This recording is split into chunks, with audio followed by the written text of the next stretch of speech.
Ustedes van a ver que en esta conversación hay un ritmo más pausado, más que de costumbre. Esto responde a dos razones. Una, que en realidad hay mucho de reflexión sobre uno mismo, sobre la vida actual y sobre el interior de las personas en este encuentro, más allá del autor de Pitágoras que presento. Y otra, porque la mente necesita un ritmo pausado para poder ir procesando todos los conceptos y todas las reflexiones que recibe. Reflexionar necesita un ritmo con más lentitud que las carreras de todos los días. Espero que lo disfruten. Muchas gracias. Buenas tardes, ¿cómo les va? Se nos ha hecho costumbre estas conversaciones una vez por semana. Hoy nos toca empezar con Pitágoras. Pero antes de entrar a Pitágoras, quiero hacer una síntesis de lo que vimos hasta ahora, muy breve, pero fundamentalmente cómo lo conectamos con nuestra vida. Porque en realidad, filosofar nos ayuda a vivir, nos ayuda a poder tomar decisiones que tienen que ver con nuestro bienestar, con nuestra calidad de vida y con nuestra felicidad. Nosotros vinimos trabajando en distinciones. Hicimos la diferencia entre el mundo mítico y el mundo de la ciencia o de la filosofía, y que Tales marca ese límite. Simplemente porque él a una pregunta por el origen de las cosas, en realidad se responde a través de un concepto. ¿Y por qué es importante un concepto y no algo mítico, no algo sobrenatural? Porque es el primer paso para desarrollar el pensamiento. El concepto es el primer paso. El concepto nos permite preguntarnos por qué es la vida, qué queremos lograr. ¿Vieron que muchas veces es tan difícil responderse qué es lo que realmente queremos? Es muy difícil. ¿Por qué es muy difícil? Porque hay que reflexionar, porque hay que pensar, porque hay que tener una amplitud de pensamiento que nos permita poder hacer una reflexión y un análisis. El concepto nos ayuda a poder comprender más allá de lo puntual y del día a día, más allá de lo práctico. Nosotros estamos en un mundo que siempre nos están pidiendo algo concreto y práctico. Cuando queremos reflexionar o ampliar más allá de lo práctico, hasta somos mal vistos. Tener un espíritu crítico, tener una capacidad de analizar si lo que yo estoy escuchando es verdadero o me están mintiendo. La conceptualización me permite organizar el pensamiento, y si organizo el pensamiento me permite tomar decisiones, pero si organizo el pensamiento también organiza mis emociones, porque una decisión que yo tomo es una decisión con todo un bagaje que nosotros traemos. Cuando yo estaba dando clases, me acuerdo que una vez a fin de año yo les pregunté, porque en realidad a ellos les gustaba mucho la filosofía, yo les pregunté qué es lo que se llevan de esta cátedra del año, ¿no? Y una alumna me dijo, dos cosas me llevo. Una es que a usted le gusta tanto la filosofía que nos hace gustar a nosotros, pero además nos hizo ver la filosofía, que además de las cosas que vemos, detrás de esas cosas hay más. Está la posibilidad de ir con el pensamiento a eso que está más allá de lo que uno ve y lo que uno hace. Esto lo logramos si filosofamos. Si recorremos esos caminos y que lo ponemos en el nombre de autores como Tales, Parménides, Pitágoras, el nombre en realidad es como una encarnación, como yo siempre digo, pero la verdad nos permite mirar el mundo desde otro lugar, de otra manera. Bien, otra de las cosas que a veces me gustaría compartir con ustedes de preguntarse es, ¿tiene sentido preguntarse por el sentido de la vida? ¿De dónde venimos y a dónde vamos? ¿Tiene sentido que nos cuestionemos de todo aquello que se nos aparece y que parece como si fuera un dogma, como algo dado? Desarrollar ese espíritu crítico. El espíritu crítico es que yo puedo analizar todo, pero también me permite poder saber qué es lo que quiero, cómo quiero ser feliz y poder desarrollar mi escala de valores. Fíjense que hasta las neurociencias hoy nos están diciendo que cuanto más ampliamos nuestro pensamiento, nuestra mente, cuanto más la desarrollamos, más conexiones neuronales tenemos y más capacidad tenemos de analizar, de decidir asertivamente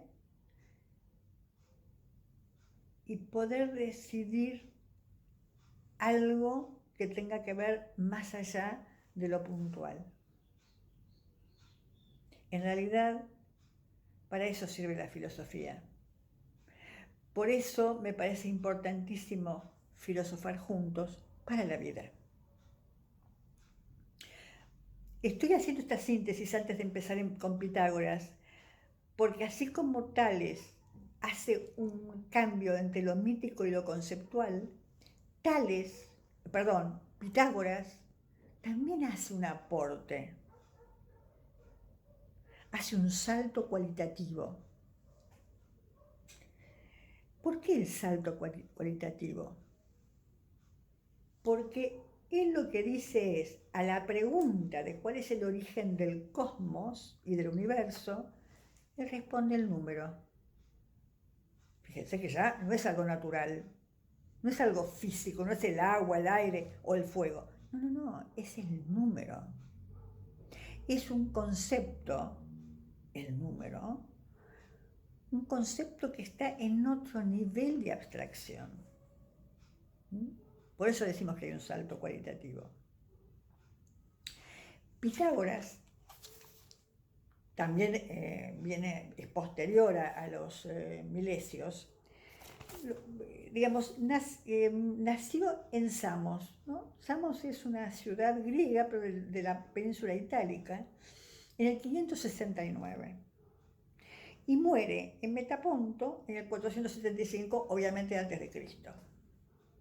Él tiene una vida muy larga, de 90 y pico de años. Yo les decía que todos tienen un recorrido por el Mediterráneo. El Mediterráneo era un lugar, era una región donde había mucho intercambio entre el Oriente, Medio Oriente, lo que es hoy Europa. Es decir, pero era un intercambio comercial, pero a su vez era un intercambio de conocimientos y de ciencias, ¿no? Y eso lo mismo hace Pitágoras. Pitágoras va a Egipto, va a Babilonia, aprende matemática, pero además él sabe música. ¿Por qué es importante saber música? Porque para los griegos no hay una distinción, digamos, no son como disciplinas o conocimientos separados. Todo era parte del cosmos. Todo era parte de la armonía del cosmos. Como nota de color, digo, cosmos significa armonía, todo. La palabra cosmética significa armonía también, ¿no? De la imagen. Conocemos a Pitágoras seguramente por el teorema de Pitágoras, pero vamos a ver qué importancia tuvo ese teorema para la historia de la humanidad y del desarrollo del pensamiento.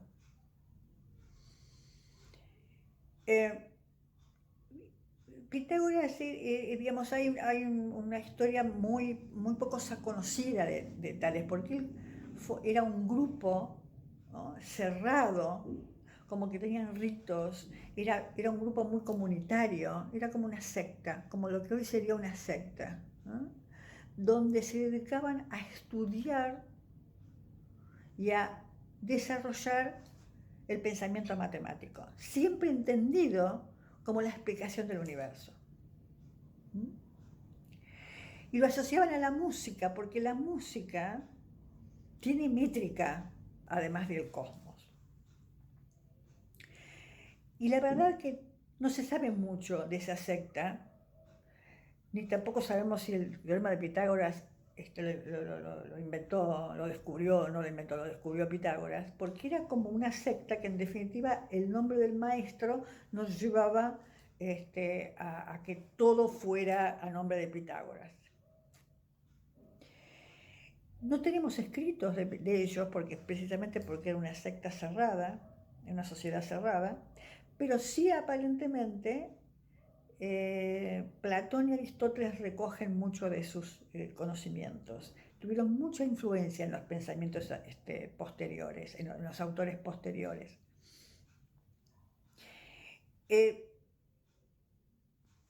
Pero acá me voy a detener un poco en Pitágoras, más allá de su vida. ¿Qué significa el descubrir el teorema? ¿Qué significa la matemática? Es el primero que de alguna manera es el que explica, le da significación a la realidad a través de los números. Acá también me voy a detener qué significa los niveles de abstracción. ¿Cómo vemos que hay distintos niveles de abstracción? Tales responde con un primer nivel de abstracción. Él necesita algo concreto para decir que es el principio del universo. Cuando uno pregunta cuál es el principio, Tales dice el agua. Algo físico, algo que yo puedo percibir.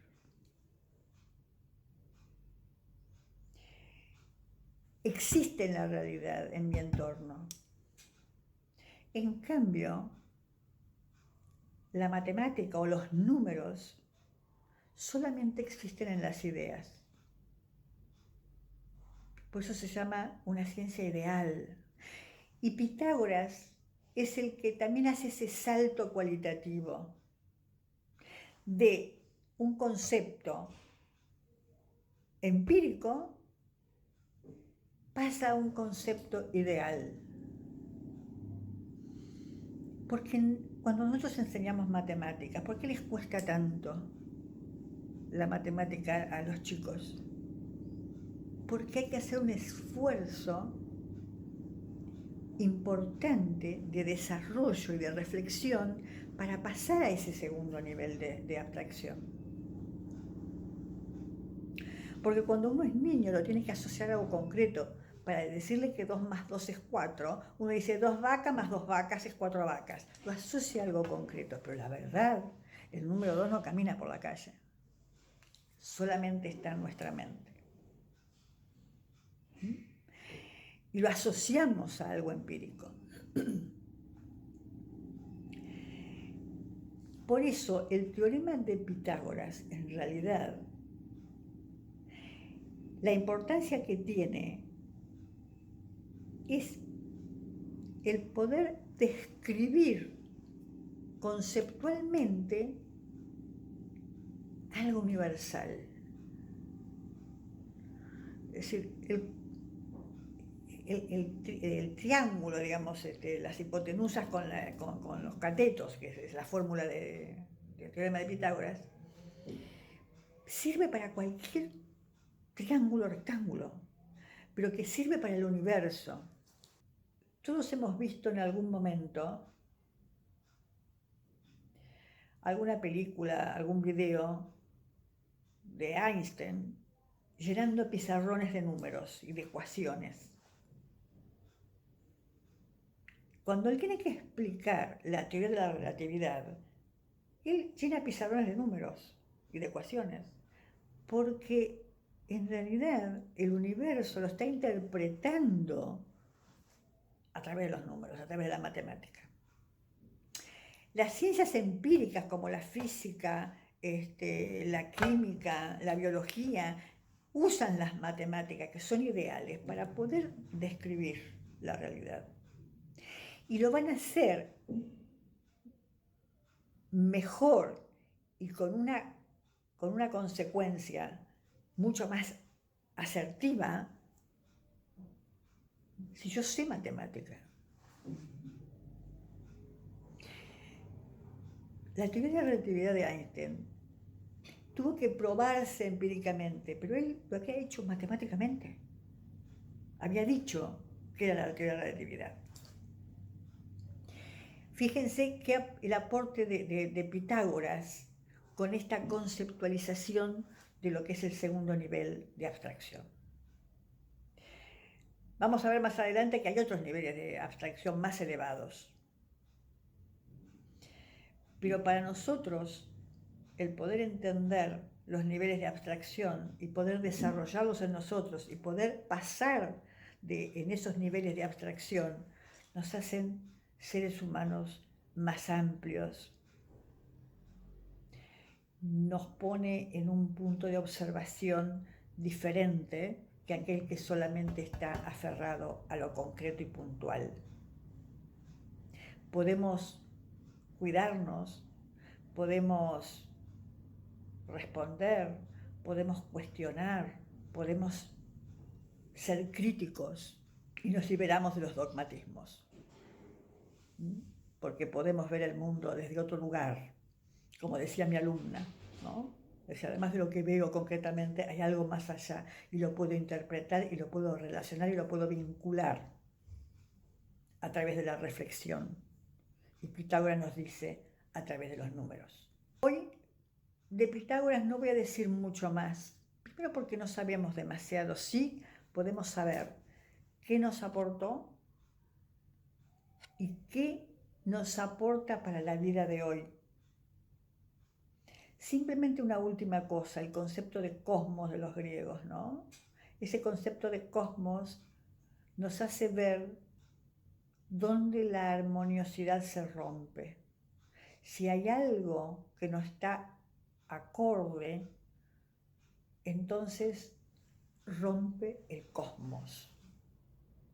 Y para ellos, el no estar en un cosmos armonioso es ir en contra de la moral, influye en nuestras conductas. Y si no, pensemos si no es así. Cuanto más sabemos, cuanto más reflexionamos, cuanto mayor amplitud tenemos, cuanto más miramos el todo, también podemos entender la parte. Seguramente, si todos pudiéramos tener esta capacidad de abstraer y de reflexionar y de tener espíritu crítico y desarrollarnos, no habría problemas de medio ambiente, por ejemplo. Porque el medio ambiente, el cuestionamiento por el afectar el medio ambiente, tiene que ver con afectar la armonía del cosmos. Pero si estamos todo el tiempo en lo puntual, en lo concreto, y están mirando esto, y además cuando nos ponemos a pensar, encima somos mal vistos y nos da vergüenza pensar, sino por eso con todo el día estamos en lo concreto, no podemos ver cuando el cosmos se desvía o deja de ser armonioso, no lo vemos, a menos que nos pase algo que nos revolucione, entonces dice, mira vos, nos empezamos a dar cuenta de un montón de cosas, pero hace falta eso. Bien, mi idea es que podamos ir trabajando a través de los distintos autores de filosofía, cómo podemos reflexionar, qué podemos decidir en nuestra vida a través de poder conocerlos a ellos y en consecuencia conocernos a nosotros mismos, pensar sobre nosotros mismos y sobre nuestro entorno, sobre nuestras relaciones. Bien, la próxima vez nos vamos a encontrar y vamos a trabajar sobre Parménides, Heráclitos y Zenón, pero los conceptos que vamos a ver la próxima vez es cuál es el salto cualitativo. Y acá empieza otro tema, que es el tema del movimiento, ¿no? Es decir, las cosas se mueven y permanecen. ¿Y eso qué es eso? Porque, digamos, las cosas se mueven, cambian, se transforman. Sin embargo, también hay una permanencia. Bueno, eso es el próximo paso que la filosofía a través de esos autores nos va a trabajar. Vamos a trabajar. Y me encantaría que estas conversaciones y este filosofar juntos, que pudieran compartir, decirnos, escribir o mandarnos un mail o algo, un mensaje, donde nos digan, a ver, primero si tienen preguntas y segundo, además de preguntas, ¿qué reflexión les disparó? ¿Qué cosa diferente les aportó el poder escuchar, saber algunas cosas y no saberlas? Hasta la próxima y muchísimas gracias.